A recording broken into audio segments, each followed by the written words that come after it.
जी, तो अब हम लोग डिस्कस करेंगे तमाम हार्मोन्स जितने भी हमारे चैप्टर में आने ना सबकी एक ही बारी में फीडबैक इनहिबिशन को डिस्कस कर लेंगे ताकि बाद में हम तंग ना हो। और ये चीज़ याद करनी पड़ेगी आपको, ये थोड़ा तंग करती है वैसे ओवरऑल ना, इसलिए मैं इसको एक बारी में ख़त्म करवा रहा हूँ। तो ये हाइपोथैलेमस आ गया, सपोज ये एंटीरियर पिट्यूटरी आ गया। सबसे पहले हम ग्रोथ हार्मोन डिस्कस करते हैं। ग्रोथ हार्मोन की प्रोडक्शन को बढ़ाता कौन है एंटीरियर पिट्यूटरी से, और कम कौन करता है? बढ़ाता है ग्रोथ हार्मोन रिलीजिंग हार्मोन, ऐसा ही है। और कम करता है ग्रोथ हार्मोन इनहिबिटिंग हार्मोन, या आप कह लो सोमैटोस्टेटिन, ये इनहिबिट करते हैं। एंटीरियर पिट्यूटरी निकालता है ग्रोथ हार्मोन इनके कंट्रोल से। अब यहाँ थोड़ी सी स्टोरी अलग है। जो ग्रोथ हार्मोन है ना, ये जाता है और जाके ये लीवर के पास, लीवर से मेटाबोलाइज होते हैं। लीवर से मेटाबोलाइज होने के नतीजे में लीवर बनाता है इससे सोमैटो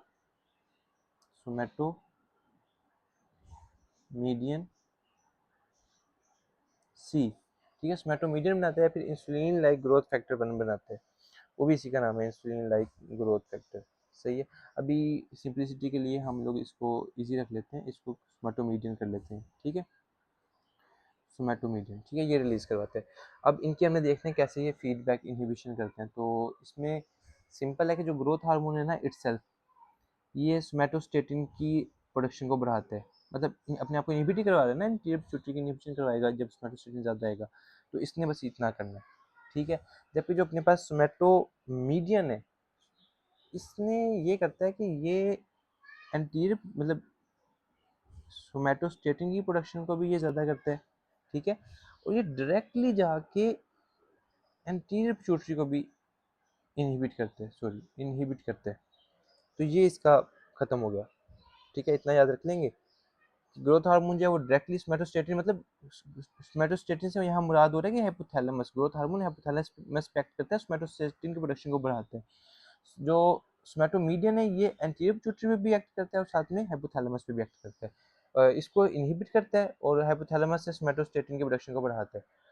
तो ये यहाँ तक की स्टोरी थी। अब हम चलते हैं अगले अपने हार्मोन की तरफ, इसको इधर रहने देते हैं, अगले हार्मोन की तरफ चलते हैं। अगला अपने पास आ गया, लेट्स सपोज हम डिस्कस करते हैं प्रोलैक्टिन, क्योंकि हमने कहा था ग्रोथ हार्मोन प्रोलैक्टिन साथ साथ है, सेम स्ट्रक्चर है, तो इसको डिस्कस कर लेते हैं। अच्छा जी, एक चलो ठीक है, हाइपोथैलेमस आ गया। हाइपोथैलेमस में से क्या रिलीज होता है, बल्कि एंटीरियर पिट्यूटरी में से क्या रिलीज होता है? प्रोलैक्टिन, ठीक है, प्रोलैक्टिन। और प्रोलैक्टिन क्या करता है?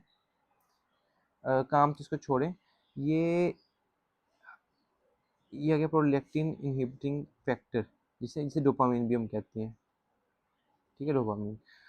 अच्छा, एक बात मजीद है, ये बुक में एक्स्ट्रा लिखी हुई है, वो ये लिखी है कि एक हार्मोन ऐसा भी है, स्पेसिफिक कोई नहीं है, लेकिन एक हार्मोन जो बाकी हार्मोन्स है ना हाइपोथैलेमस में से, उनमें से एक हार्मोन ऐसा है जो प्रोलैक्टिन की सेक्रेशन को बढ़ाता भी है, ठीक है। उसका नाम है TRH, थायरोट्रोपिन रिलीजिंग हार्मोन। जी जी, आल्दो ये एक्चुअली इसका काम वही है, TSH प्रोड्यूस करवाना ही है, लेकिन इसका यहाँ भी कुछ ना कुछ है ना, हार्मोनल सिमिलरिटी की वजह से ये कुछ ना कुछ इधर एक्ट करता है, तो इसको स्टिमुलेट करता है। लेकिन ये बात आपने बस याद रखनी है, ये आपको इधर नहीं तंग करेगी। इसमें इसमें अपने हमने आ गया, अब क्या कैसे इनहिबिशन होती है? जो प्रोलैक्टिन है ना, ये जाके हाइपोथैलेमस पे एक्ट करता है और अपने ये जो मेजरली जो एक हार्मोन है प्रोलैक्टिन इनहिबिटिंग फैक्टर, इसकी प्रोडक्शन को बढ़ाता है। तो इस तरह ये अपने आप की इनहिबिशन करता है, ये आपने याद रखनी है बात। चलते हैं अगले हार्मोन की तरफ। नेक्स्ट हार्मोन हम ले लेते हैं टी एस अपना ले लेते हैं TSH ले लेते हैं, ठीक है। TSH को डिस्कस करें तो दोबारा से हाइपोथैलेमस आ गया, हाइपोथैलेमस से हमारे पास एंटीरियर पिट्यूटरी आ गया, एंटीरियर पिट्यूटरी से निकलेगा TSH, ठीक है। यहाँ से क्या निकल रहा था? TRH। TRH की एक और मैंने क्या बात बताई थी आपको कि ये प्रोलैक्टिन का भी रिलीज करवाते हैं। चलो, ये इतनी, अब इसमें क्या मैकेनिज्म है? जो था ना प्रोलैक्टिन, प्रोलैक्टिन क्या कर रहा था? सपोज जो है प्रोलैक्टिन था, वो क्या कर रहा था? वो जाके एक्ट कर रहा था हाइपोथैलेमस को इनहिबिट कर रहा था, ऐसे ही कर रहा था। लेकिन TSH इस तरह नहीं करता। TSH जो है ये एंटीरियर पिट्यूटरी को बस इनहिबिट करता है, वहाँ से अपनी प्रोडक्शन को, अपने रिलीज को कम करवाते हैं। वैसे वैसे ये खुद नहीं करता, असल में होता यूँ है, ये डायरेक्ट नहीं करता। सॉरी, यहाँ मुझसे मिस्टेक हो गई है, मैं आपको बताता हूँ, एक मिनट। हाँ, ये है हमारे पास, ये रिलीज करवाता है T3T4, ठीक है, T3T4 फ्रॉम थायराइड ग्लैंड। और ये जो T3T4 है ना, ये जाके एंटीरियर पिट्यूटरी को इनहिबिट करते हैं, असल में ऐसे होते हैं, ठीक है। ये भी आपने याद रखना है। प्रोलैक्टिन का कैसे है, प्रोलैक्टिन रिवाइज करो। प्रोलैक्टिन जाके हाइपोथैलेमस को स्टिमुलेट करता है कि वो अपना डोपामिन रिलीज करे, ठीक है। और इसको भी बल्कि रिवाइज करते जाते हैं। ग्रोथ हार्मोन क्या करता था, खुद जाके सिर्फ ये हाइपोथैलेमस से सोमैटोस्टेटिन की प्रोडक्शन ज़्यादा करवाता था, जबकि जो सोमैटोमीडियन था वो एंटीरियर पिट्यूटरी को भी इनहिबिट करता है और इसकी प्रोडक्शन भी ज़्यादा करवाता है। अच्छा, ये 3 हो गए हमारे पास। अगला हम लोग डिस्कस कर लेते हैं कोर्टिसोल वाला डिस्कस कर लेते हैं, ठीक है। कोर्टिसोल में अगर हम डिस्कस करें तो वापस हाइपोथैलेमस आ गया। हाइपोथैलेमस ने एंटीरियर पिट्यूटरी एक्ट किया, कोर्टिसोल रिलीज करवाया, ठीक है।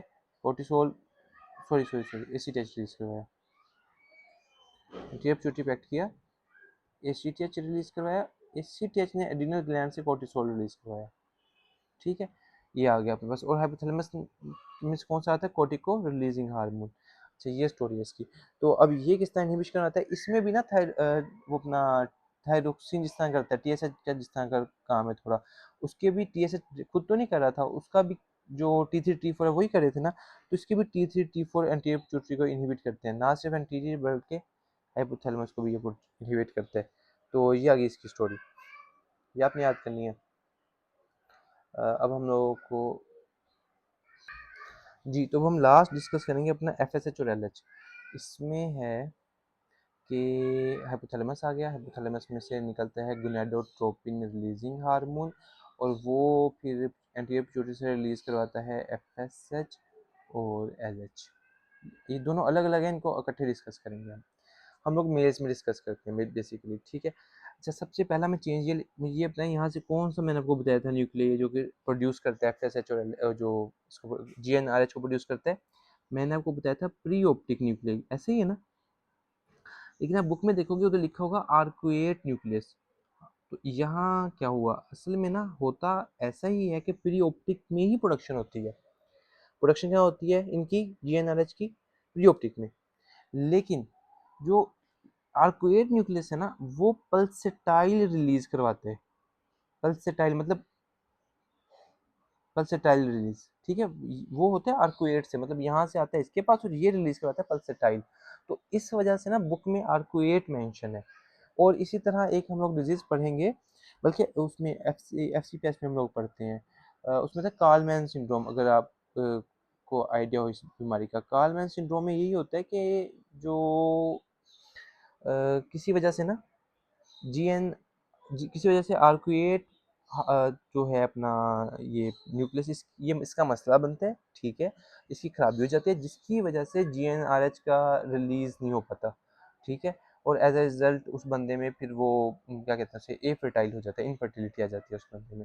तो खैर ये मैंने बेसिक सा कर दिया थोड़ा, अभी इतना टाइम नहीं हम इन बातों को डिस्कस करें, ठीक है। हमें ये समझ आ गया कि आर्कुएट न्यूक्लियस या प्री ऑप्टिक, वहाँ से आर्कुएट और आर्कुएट से रिलीज होता है फिर जीएनआरएच। अच्छा, यहाँ से एंटीरियर पिट्यूटरी में आ गया, एफएसएच रिलीज हो गया, यहाँ तक तो इजी था। अब आगे थोड़ा सा गौर से सुने आपने। जो है ना हमारे पास क्या कहते हैं टेस्टिस के अंदर सेमिनिफरस ट्यूब्यूल्स होती हैं, और उसके अंदर क्या होता है कि स्पर्मेटोजेनेसिस होती है। ये तो पता ही होगा ना आपको कि स्पर्म्स बनते हैं उसके अंदर, तो स्पर्मेटोजेनेसिस होती है। और साथ में साइडों पे होते हैं Sertoli cells, sorry Leydig cells. जो सर्टोली सेल्स होते हैं ना, उन्होंने तो स्पर्मेटोजेनेसिस करनी होती है, तो साइडों पे होता है लेडिंग सेल्स जिन्होंने टेस्टोस्टेरोन प्रोड्यूस करना होता है। तो इन शॉर्ट अभी बस याद मेरी बात बताने का मतलब ये है कि दो तरह के सेल्स होंगे, सर्टोली सेल्स होंगे और लेडिंग सेल्स होंगे, ठीक है। तो अब होता ये है कि जो एफएसएच है ना वो एक्ट करता है, एफएसएच जो है ना वो एक्ट करता है सर्टोली सेल्स पे, सर्टोली सेल्स पे, और उनका काम है स्पर्मेटोजेनेसिस, ठीक है। ये तो नहीं आई गेस भूलना चाहिए। जबकि जो एलएच है, जो एलएच है ना वो एक्ट करता है लेडिंग सेल्स पे। ये भी कोई मुश्किल बात नहीं है याद करने के लिए, ठीक है, लेडिंग सेल्स पे। और ये रिलीज करते हैं टेस्टोस्टेरोन, ठीक है, टेस्टोस्टेरोन। और टेस्टोस्टेरोन का क्या काम होता है, इसका काम होता है कि ये जो सर्टोली सेल्स है ना, इसकी तरह से कह लो स्टिमुलेट करना है, इसको स्पर्मेटोजेनेसिस में हेल्प करना है, यूं कह लो आप, ठीक है। तो ये इनका मैकेनिज्म होता है। अब हमने इनकी पढ़नी है इनहिबिशन, ठीक है। इनहिबिशन हम दोनों की अलग अलग पढ़ते हैं। पहले हम लोग डिस्कस करते हैं इसकी लेडिक सेल्स की, मतलब इस वाली साइड की, इसमें जो टेस्टोस्टेरोन प्रोड्यूस हो रहा है ना, इसने जाके इनहिबिट करना है। इसने इनहिबिट कर देनी है एंटीरियर पिट्यूटरी को भी कि एलएच ना बनाए, और दूसरा इसने हाइपोथैलेमस को कि जीएनआरएच ना बनाए। तो ये किसके किसकी तरह का आ गया, कोर्टिसोल की तरह। ऐसे ही है ना, कोर्टिसोल भी यही कर रहा था। और जो था अपने पास से टी थ्री टी फोर, वो क्या कर रहे थे, वो सिर्फ एंटीरियर पिट्यूटरी को इनहिबिट कर रहे थे। ये आप रिवाइज करोगे तो आपको याद हो जाएगा। अच्छा, अब दूसरी तरफ आ गया अपने पास कि एफ एस एच हैं जो है, इनका इसका क्या हिसाब होता है। सर्टोली सेल्स तो स्पर्मेटोजेनेसिस करवा रहे हैं, तो क्या कोई हार्मोन भी रिलीज करवाते हैं? तो हाँ, ये एक हार्मोन भी रिलीज करवाते हैं जिसका नाम है इनहिबिन। सर्टोली सेल्स एक स्पर्मेटोजेनेसिस करवा रहे हैं एक तरफ, दूसरा ये इनहिबिन रिलीज कराते हैं। क्या नाम है? इनहिबिन। और इनहिबिन जाके ना ये इनहिबिट करता है एंटीरियर पिट्यूटरी को बस, तो ताकि एफ एस एच की प्रोडक्शन इनहिबिट हो। तो ये स्टोरी है सारी। अभी के लिए इधर ही एंड करते हैं। एक लेक्चर मैं इस पे बनाऊंगा कि इस पे आएगा कि रिसेप्टर्स कौन से हैं, मतलब ग्रोथ हार्मोन है उसका, उसके कौन से रिसेप्टर्स हैं। मतलब आपको पता है जैक स्ट्रैट पाथवे को एक्ट करता है ना, तो वो हमने करना है। फिर इंसुलिन का कौन सा है, वो सारे पहले भी रिवाइज की, पहले भी पढ़े हैं, लेकिन अब एक दफ़ा एक अकेली वीडियो होगी जिस पे हम सारे डिस्कस करेंगे।